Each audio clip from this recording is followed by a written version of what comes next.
a reflection of me. So I always tell people, like, I'll put lyric, Lyric, and then I put Callie, Cali, right after that. So it's like, it's really like a reflection, you know, of who I am, myself, in a more of an image that I created, but still something that's distorted and not of my original being, but just something that I had to do for survival. So I think I always like try to think of my life as phases. And so I think in my earlier phase, or in my birth space, I was somebody that was attached to a lot of different trauma, a lot of different toxic behavior that I thought was normal, and I based my life off of the expectations of others and what was in the media and how I felt was, I guess, popular to be. And then now I think I am really like who God intended me to be. I mean, in my God image, because I was basically went through a time of destruction where I had to lose everything to realize that I didn't really have anything. So now I'm more so of a person that is just centered in being myself. I try not to like over involve myself in everything going on in the world, and I kind of just try to be lyric, you know, like in my purest form. But that's something that took like a long time. This is a whole different phase of my life, and I'm just now entering it, you know. So there's more to come, more change to come. Okay, so a reading, the definition of a reading will vary based on the person receiving the reading, or the person doing the reading rather. Some readers will say that they can look into your future, or, you know, something like that. I'm not that type of reader. I'm just a person that can see people for who they are, beyond the material, beyond the facade, and I can let them know things that are happening around them that they may be jaded to because they're distracted by the material and our westernized society. So I'm basically, I just like to say, like a light. A reading is a light shine like on your life, and something that can just help you understand like where you are and not necessarily what's to come. Because I always tell people, like, if a reader tell you that they could tell you your future, they can't tell you your future. Because if you, like, say you get a reading from me, right, and I tell you, girl, you're gonna get hit by a bus tomorrow, your whole life is gonna be different. You're not gonna walk that same path because I've warned you that you're gonna be hit by a bus. So the events that will be leading up to that would be different. So in telling you that, I kind of change your fate. You know what I'm saying? So I kind of just try to be like a light and try to be the voice of reason, a different perspective, an outside voice. That's all a reading is, just someone giving you an outside perspective and being clear and not jaded and not blinded by everything else going on. So divination actually originated in Africa, and when the slaves were brought here, Europeans, specifically European women, started to practice African magic because they realized how powerful African women were, even in their in their captured state. And so, like, you often hear that when the slave master was sick, they didn't go to the doctor. They would go to the medicine woman on the plantation before they went to the doctor, because they knew that whatever herbs she had, or whatever medicine she had, they would help. So they also took divination from us as well, which is nothing but the art of not necessarily seeing just this realm, but seeing past the realm. So I believe that when it came here, and then when white women began to practice it, that's when the negative connotation kind of started to surround it, because now they're using the magic and it's not their magic, you know. And so now there's a darkness that's surrounding it because it was basically stolen, you know what I mean. And so I really think people look at it as witchcraft and as sorcery and as something evil. And there is that type of magic in the world, but that's not our magic. That's not African magic. Europeans had to create a dark magic, a dark entity, to pull them out of the dark ages. And I think that people mistake it for something that's associated with Caucasians or white people, but it's really African magic. Divination, the art of seeing past this realm, is something that's centered in Africa. And even the idea of astrology and numerology, all of those things are centered in Africa. I think my journey first started probably about 3 or 4 years ago. I had went back to LA for the summertime because I was in college at the time, and I hated school. I absolutely hated school, but I was taught by my mother that that was really the only way to be successful. So I was failing stupid classes I was failing back to back to back every semester. I think I was on academic probation. And and one summer I had went home, and I was also a dancer at the time. So I went home and I was trying to get into the dance scene in LA, and it just wasn't working for me. And it was a whole different scene than here in the South. So it was more centered around like prostitution. If you don't like, to be honest, most of the dancers in LA are prostitutes. So, well, not all of them. I don't know what everybody's doing, but most of the dancers in LA were just that. They were prostitutes, because in the clubs in LA, you can't get naked. You know what I mean? You can't. There's only so much that you can do. There's only so much that you can show. So it's really just used as a preview. As opposed to here, you get completely naked. You know what I'm saying? Like, there's just a different culture. The men are a little bit more generous. So it was just a completely different environment. So I was struggling, trying to figure out how to get money to get back to Atlanta, and how to, continue school. And I remember seeing this poem by Sonny Patterson on a show where she listed all of these different Orisha. Or enslavement for freedom, but across my memory. Across my memory marches millions, bold, regal, resilient, confident, unshackled feet, stumping up spirits to guide us through this fickle material world. We like sun and moon folk, universal souls, praying our prayers and singing our songs. Eshu, Ogun, Shango, Yemoja, Oshun, Obatala, Oya, Dambala, Aida, Wedo, Ra, Nkango, Olodumare, and Yame. We know all of you by name. We are people of beginnings, of culture, of strength. Not always have we given in to the empty threats and scare tactics of the powerless ones. Not always have we allowed the blood of our sons and daughters to color the streets while we're walking asleep. And I was intrigued by the poem, and I was like, well, who? This is before I knew that they were Orisha. I was like, well, who is she talking about? So I typed in the names that she said, and that's when I found Oshun. And so I told my mom about it, and I was like, I need to find a fresh water source or a waterfall to go to understand her power, and just to basically like initiate myself. So I went to the waterfall, and I got in the water and let the water completely run over me. And then when I got to my mom's house, I created an altar for Oshun as well. And after that, I had already had like friends that were into readings, but once I really tapped into Oshun, that's when I figured out that divination was for me, and that was what I was supposed to be doing. And the reason why there was so much friction in my life was because I wasn't doing what I was supposed to be doing.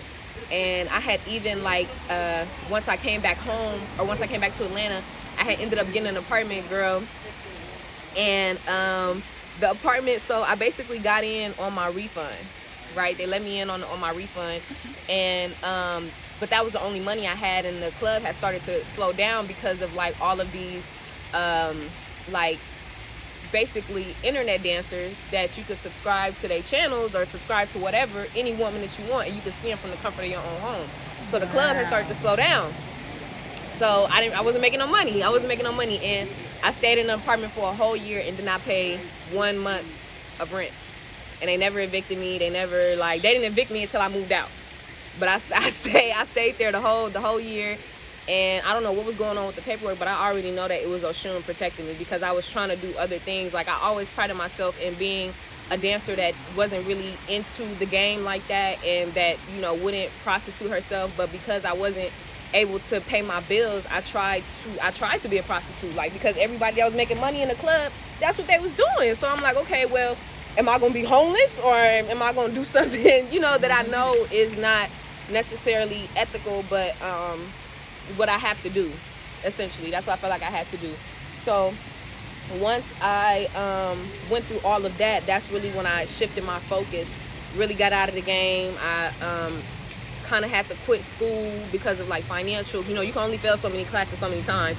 So I basically got kicked out of school. And so I really tapped into the readings. And also when I got pregnant with my son, like, that's when I really, really tapped into him.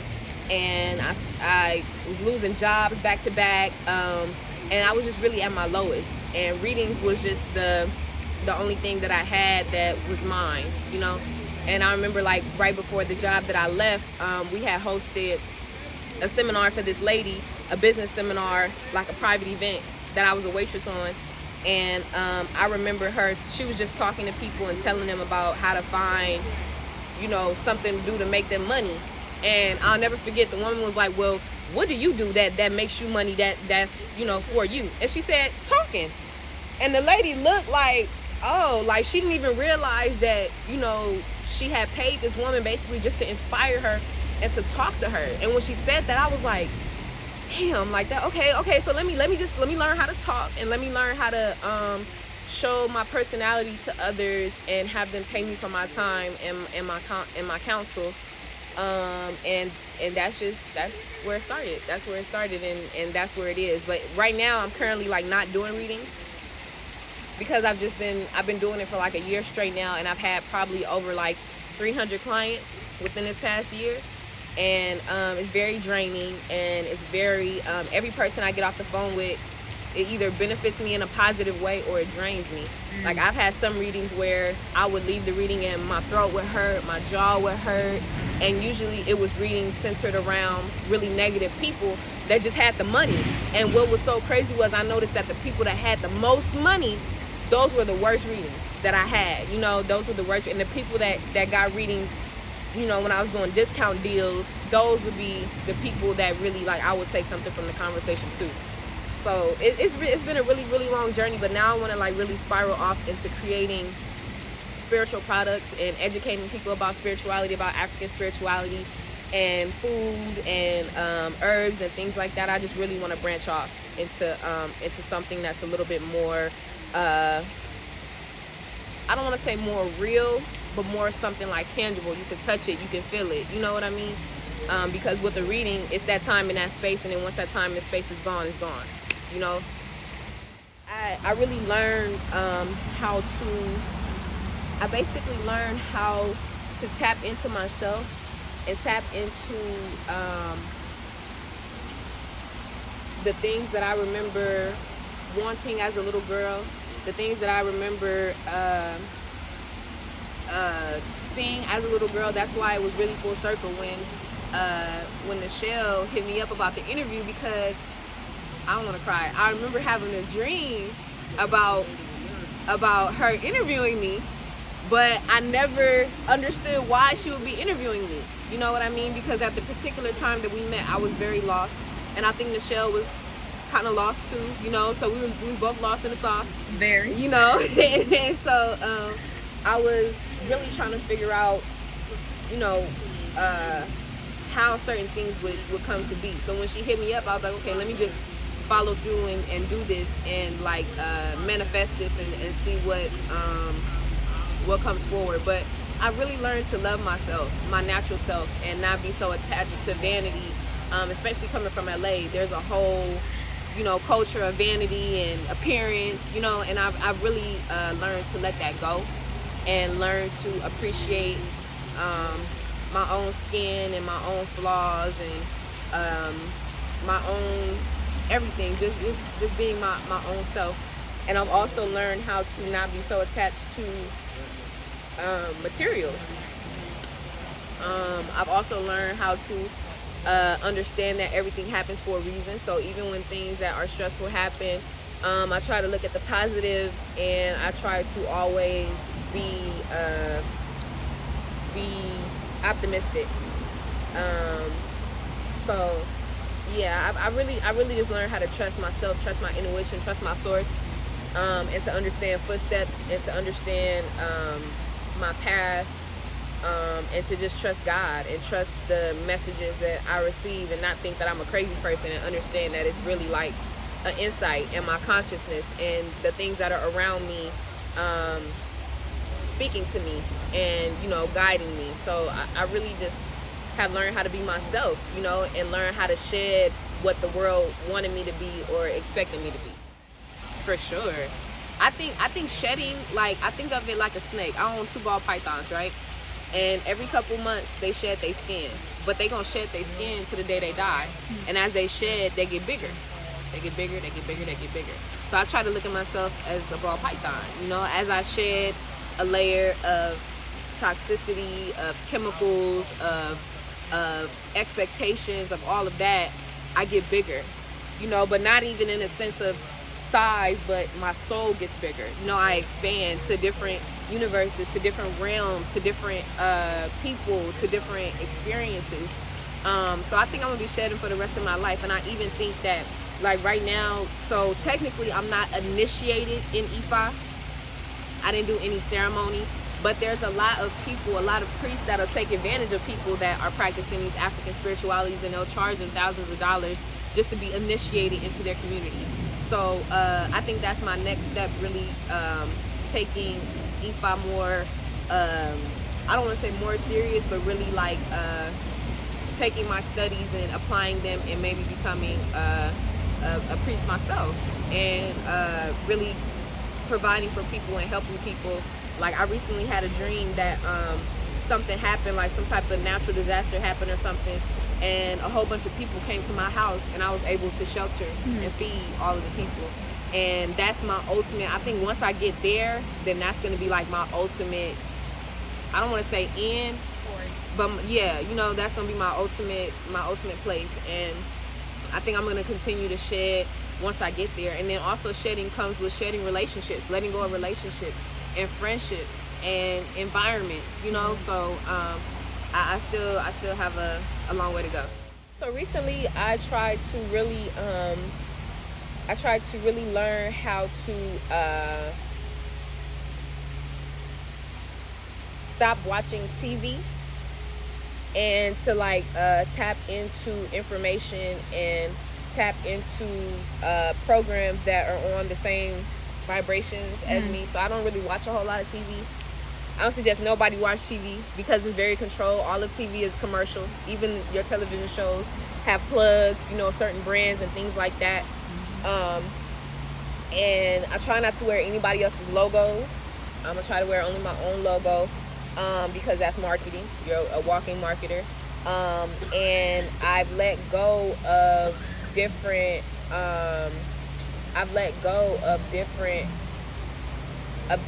food habits. So for example, like, I no longer eat pork. I'm trying to like shift to organic because of all of the chemicals, herbicides, and pesticides that are put into our food. And I really want to start learning to garden and really like live off the soil. And I really think this is the best place to be right now, because there are so many different things happening with Mother Nature, that pretty soon all of these big companies that are relying on like our water source and our soil and all, they're not going to have access to that anymore for whatever reason. And it's going to be a time where we're going to have to learn how to feed ourselves. And you know, I think we even saw that with this past year with the pandemic, when stores was running out of food and all of that. How dependent we are. For sure, we're definitely dependent. And we walking around talking about, oh, I'm independent, I'm free, like, I'm not no slave, but you still go to a white man's market to get your food. Yeah. You know, and we don't really think about how where we get our food from affects how we live and the decisions that we make. But food is very powerful, and I always tell people, like, it's a reason why some of the food that your mom make that you try to remake, it don't taste the same, because she put so much love and passion and protection in it that you can't recreate, so it's not going to taste the same. So I'm really trying to learn how to eat better, and my husband is actually a chef, So he's really helping me with that, and he's like also selling prepared meals to the community that don't have as many like heavy ingredients in it. I don't eat dairy, so we're trying to really create a way to feed people, and that I think just came from me realizing how toxic our food was, even though it was supposed to be meant to feed us. Food don't really feed us. The food that we're eating don't really feed us. So I really try to just cut back on when I go to the grocery store, I always stay along the border. Everything along the borders was good for you. Once you start going in, that's when you start getting the processed food, and stuff gets more expensive. But all of the fruits and vegetables, even the meats, are all the perishables are on the outskirts. And then once you go into the middle, that's when you get into the more canned and processed stuff. So I also only try to buy from Black people. Like, I don't care how much it costs, because we've given money to all of these other brands, you know, in so many large quantities. Like, I can't tell you how much money I've spent on Indian hair. I never buy or wear Indian hair another day in my life. Like, that's something that I don't want to wear weave. I don't want to wear any type of fake extension, anything, another day in my life, because I really feel like I've put their kids through college. But I ain't have money for me to go to school. You know what I mean? But I put their kids through college.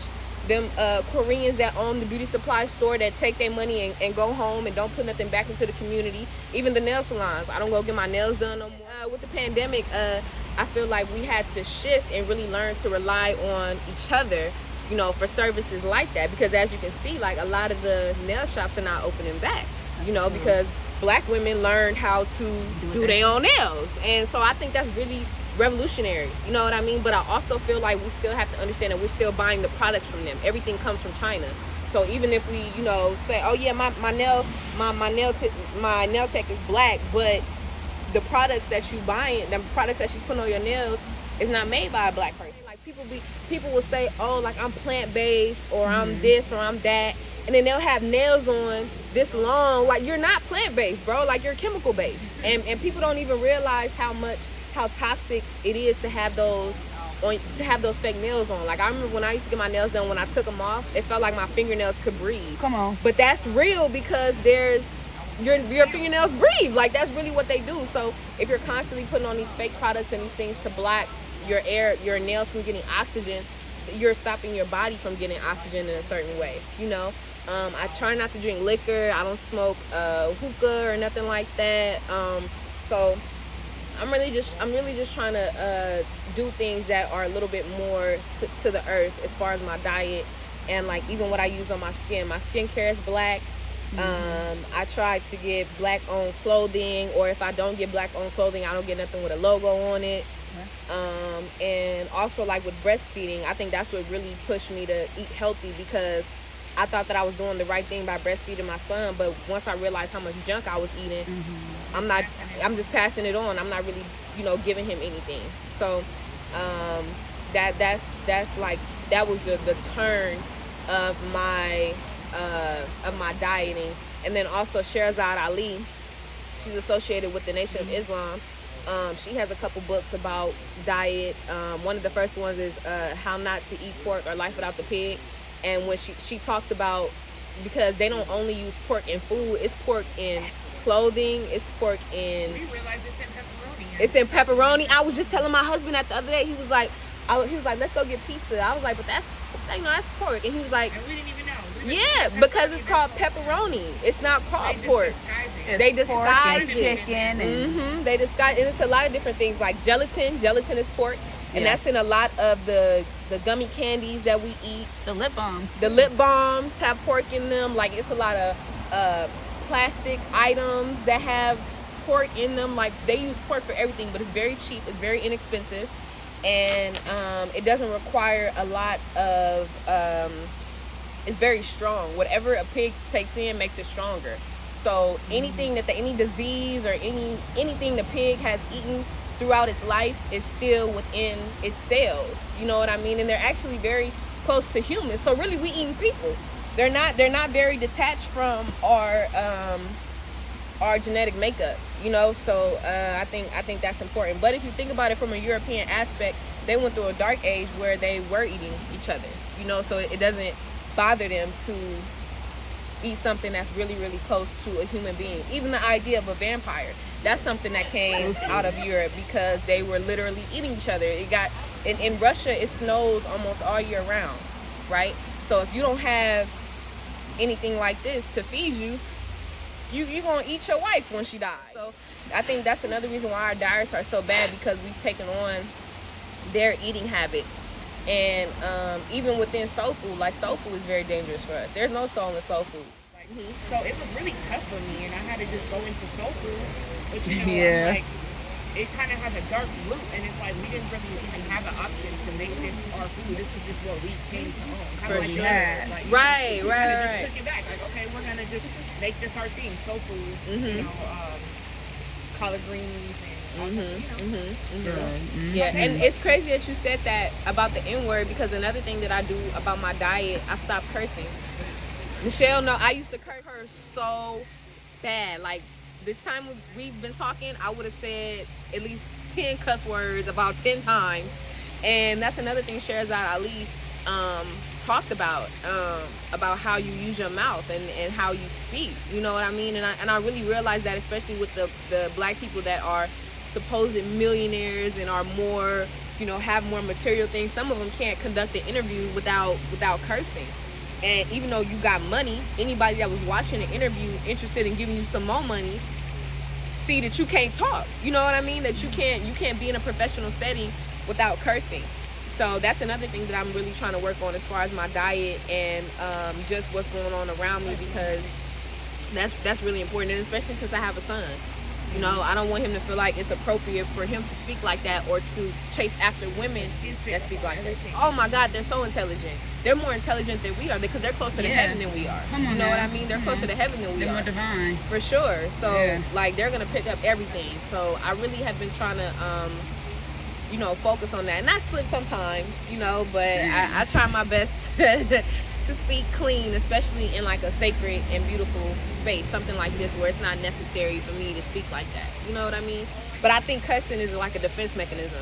I think people use it to like let you know, to channel anger, and to let you know, like, oh, you know, Don't mess with me. You can't mess with me, like, you know, because I'll cuss you out. And it's a whole nother level of intelligence. It's a whole nother level of patience. It's a whole nother level of understanding, because sometimes we'll just use cuss words to fill in the blank because we trying to hurry up and talk, or we're just trying to hurry up and get our point across, and we don't have patience even within our speaking. And we don't realize how the things that we say carry on, like, beyond just this conversation. You know what I mean? Like, there's a whole lot of readings that I really feel like people couldn't take my message because I curse so much. Like, and they just weren't, that's just not how they understood, you know? And so I think I missed a lot of opportunities, and I didn't connect with a lot of people because of the way that I was speaking, you know. So that's really something that I've been trying to work on too, as well, as long with my diet. And I think it's been easier the less crap that I eat. Right? You are what you eat. So if you eating SHIT, that's what's gonna come out of you. SHIT. You know? I always talk to people about that because I feel like it's not really spoken about, and organic is now a marketing word. You know, when it first came out, I think it was more organic, like the organic word was more organic, but now I feel like it's really just a word that people will use to get people to buy stuff at a very, very high price. So you have to look into it. When people say organic, I ask them, like, what do you mean by organic? Like, what does that mean? Like, what are you saying? You know, because everybody has a different perception of that word, and people have different perceptions of you know what I mean? Like, so you just really never know. So it's definitely something that I feel like is going to be in the future. We're going to have to rely more on small farmers, because with all these lawsuits and all these things going on, these big major corporations, they're not even going to want to sell food to us anymore. You know, because of they're gonna just say that it's easier to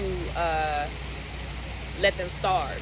It's easier to just keep the food, because the Europeans have been modifying their food for hundreds of years because they didn't have an abundance to grow. So they've been modifying food for hundreds of years.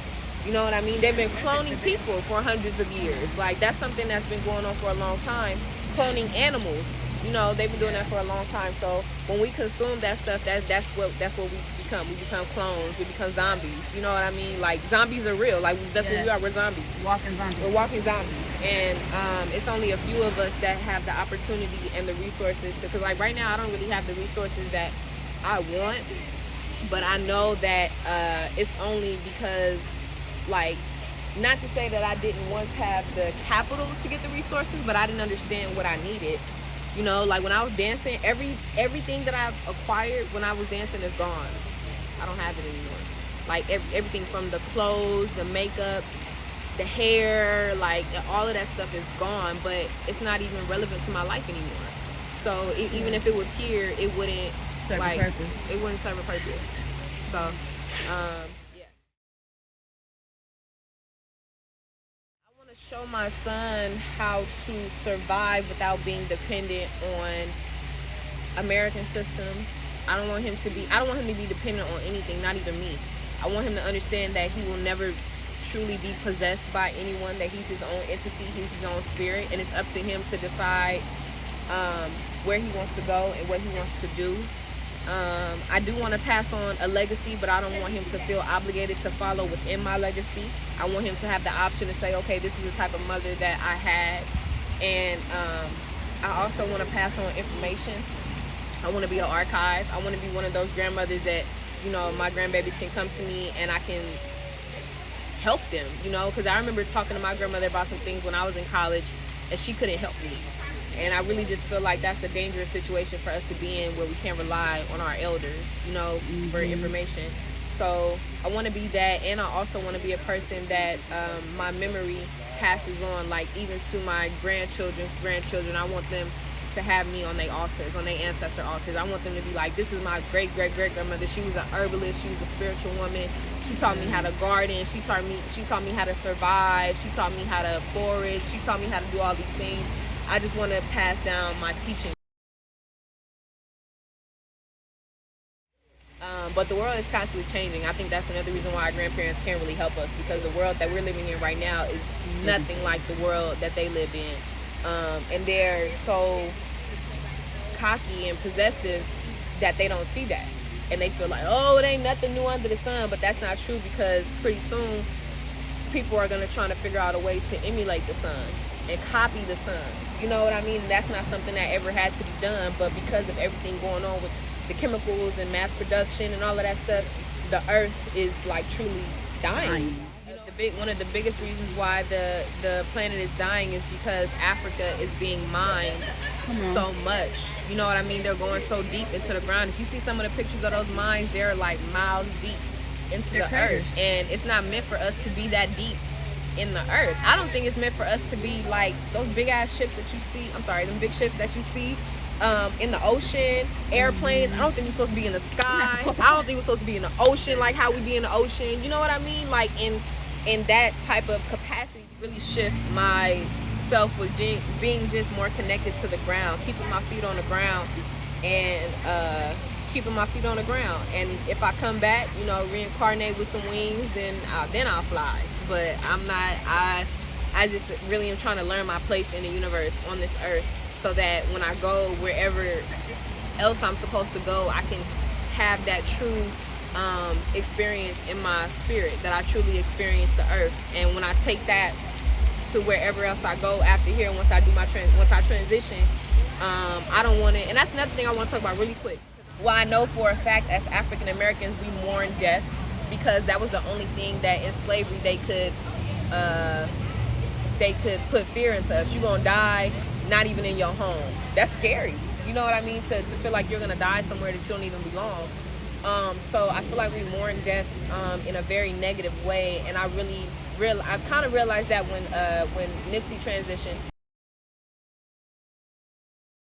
because that was somebody that was really prominent in my life. Like a few days before he died, I actually did a project on his store, and so I felt really connected to him, even though I don't think I've ever I may have met him because I stayed in that area. You know, we went to View Park, but I lived in Dorset Village, which was like down the street. So I took his death really, really, really, really hard. Well, not his death, but his transition. I took his transition really, really hard, and it really shifted my entire life. That's really when my whole life like started to like Spiral. you know. But I think it's because I looked at it as a mourning and a loss and something negative. But really, transitioning is a part of life. I don't understand why we're so afraid of it when that's the only thing guaranteed about this life is death. You know, you're not guaranteed to be happy. You're not guaranteed to have resources. You're not guaranteed to fall in love. But you're guaranteed to leave here. Everything is guaranteed to leave here and to lose its vessel, for the vessel to decay. And that's another thing about our food, picking back, is that we think because we live these long lives, or these semi-long lives, because 70 and 80 years is not a long life. We think that because that's how long everybody is here.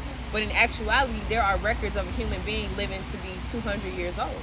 But because of all the things that we're putting in our body, we thinking that we okay. Something like your body, the way that the human body is created, it could go into your body and your body is going to learn how to fight it, and you're going to continue to fight. That's why you have all these black men that's dying at 50 and 60 years old, because they're doing drugs, they have poor diet, you know what I mean? And it takes a while for their bodies to completely just shut down and say, okay, you know what, I've had enough. But your body takes in everything, and it just really stays with you. But the lives that we're living are not real lives. We're not really experiencing what life is and what life has to offer, especially black men that come from urban areas, whose lives are shortened. Nipsey was, I think, 33. It's depressing because you see somebody with such a powerful message and you're like, well, if he's gone, why am I here? His task was completed. You know what I mean? And I really experienced that too when Wally passed. Girl. I was like, Wally was an amazing person, like the sweetest. I don't even think I've ever seen Wally mad.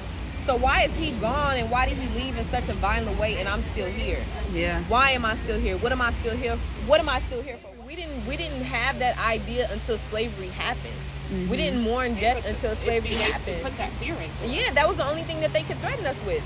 We had everything. We had knowledge. We had mathematics.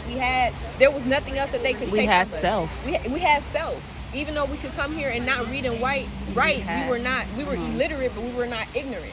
And I wouldn't even say illiterate, because that depends on what you consider illiterate. Exactly. We had to be reading. The English language, if you really think about it, is one of the lowest calibers of language. And it's the hardest to learn. It's the hardest to learn because it's not based on any other ancient languages. All of the languages like Arabic, Spanish, all of those languages stem from an ancient language. English is a new language. People don't have nothing. So no, they don't have anything. They have to take from everybody else. That's their entire culture, and that's why they're dying out. That's why we're outbirthing them right now. I always tell people that abortion law they just passed in Texas has nothing to do with black and brown people. It's happening, yeah. So it's all just a matter of time, and I hope that I'm not alive to see it, because I don't know if I'm prepared for it, but I definitely want to prepare my son for that, you know, for that transition, and for us having to really only rely on ourselves and the food that we can grow and the things that we have, and not to be so caught up in politics and, you know, what's popular and all of that. So, yeah. Miss Readings by Callie. No, I want to shake Callie. Callie was my dance name, y'all. Okay, so what you want to go by? I don't know. I don't like lyric either. I really want to pick my own name. I was about to say create one. Yeah, I want to pick my own name. But Callie was a good marketing thing, and it was something like to kind of mask who I truly was, so that I didn't feel like people had so much access to me. And everybody knew me here as Callie already. So I was like, you know, let me just run with it. Yeah, let me run with that. Use it as a good marketing tool, and but it's a lot of trauma attached to that name. Like dancing really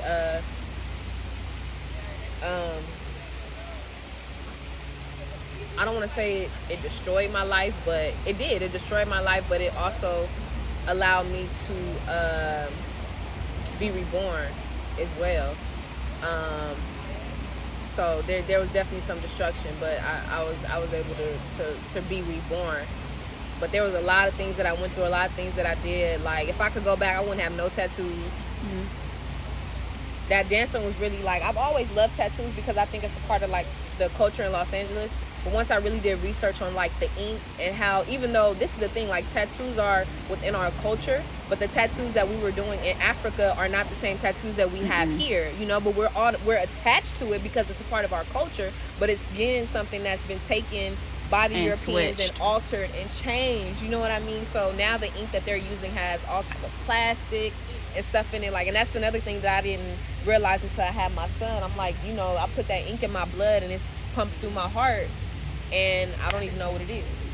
You know what I mean? So if I could go back, I wouldn't have no tattoos. I wouldn't have like experimented with drugs, because I did that. I would not have consumed as much alcohol, and I would have just been a little bit more understanding of where I was and took advantage of it and really used the money to invest in something that like that I could have right now. Because like I said, I don't have none. I don't have none of it. I don't have nothing. I don't have anything. And any dancer that's telling you that she's really investing her money in it, in a business, you can't, because you have to keep up an image, and that's expensive. Hair and nails and lifestyle and all of that is expensive. The more lavish lifestyle you have, essentially the more money you'll make in that game, but you still have to pay for this lavish lifestyle. So really, you just making ends meet. You breaking down the middle. So I really want to let that name go, but I've already kind of branded it. But I also think like it's a reflection of me. So I always tell people, like, I'll put Lyric, Lyric, and then I put Callie, Cali, right after that. So it's like, it's really like a reflection, you know, of who I am, myself, in a more of an image that I created, but still something that's distorted and not of my original being, but just something that I had to do for survival. Because that's all dancing was about: money. It was never about attention. It was never about sex. I always did it for money. That was always my thing. And so when the money slowed down, I was like, bro, this ain't me. This ain't me. Like, it's not where I'm at. It's not what I deserve. I deserve so much more. And actually, when I stopped dancing, that's when I met my husband. And if Look over the line. Right. And I always told him, like, if you had met me as a dancer, you probably wouldn't have liked me. I tell him that all the time. He's like, you think so? I'm like, bro, I was terrible. And I want to apologize for every black man that I came in contact with between the year 2014 and the year, what year is this, 2021? 2020. Because all of those years I was very materialistic. I didn't have any value in black men. I just looked at them as, you know, as the N-word. And I didn't realize that the black man is truly the closest thing to God that we have on earth here. And I didn't appreciate them. And also the birth of my son helped me realize that too. When I had my son, I was so sorry to every black man like that I've ever. I just wanted to apologize to all of them. I'm so sorry, because I don't want my son to have to deal with my karma. You know, I don't want him to meet somebody that was like me, but he probably will. He probably will meet her and like her, and I have to just deal with that and be like, okay, well, I'm gonna let him find his way. But yeah, I definitely want to apologize to every black man that I've ever hurt, that I've ever made feel like less of a man because he didn't have the money that I felt like, because I didn't really have a respect, like I said, for black men until I met my husband. And he was like, he was nothing like my type. Like, nothing like my type. Like, y'all seen him. He don't really talk that much. You know, he don't look like, you know, but that was my type. Like, I just wanted somebody that just looked rough and big, and I didn't realize that was attached to so much trauma. You know what I mean? And then when I decided to really be attracted to people based on who they are, that's when I met him. And I always say, like, he was my greatest blessing. And he made mistakes. I made mistakes. So, you know, he's not perfect, but he's everything that I've always wanted, that I just never really understood how to find, I guess, if you should say. And every experience that I've had with other people, with other men rather, has led me to him. So I'm very grateful for his presence and my son's presence, and every black man in my life. Again, I apologize. I'm sorry. I'm so sorry, and I wish you all like the blessed. Even black women. There's some black women that I've disrespected in my life that I really, really, really, really regret disrespecting them the way that I did, but I was just so lost. You know, I was so lost, and now I see different things, and I am grateful for just being here, because there was a lot of experiences, a lot of things that I done where I feel like I was supposed to, you know, die. Yeah. And because I guess it wasn't my time and my purpose was no longer filled, was not filled yet, that's the only reason why I'm still here. So right now I do believe I'm living in my purpose. I don't believe that this is my only purpose. I do believe that I'm going to continue to elevate, but I think right now I'm living very close to what is my divine purpose, if not Divine walk, already living it. Yeah.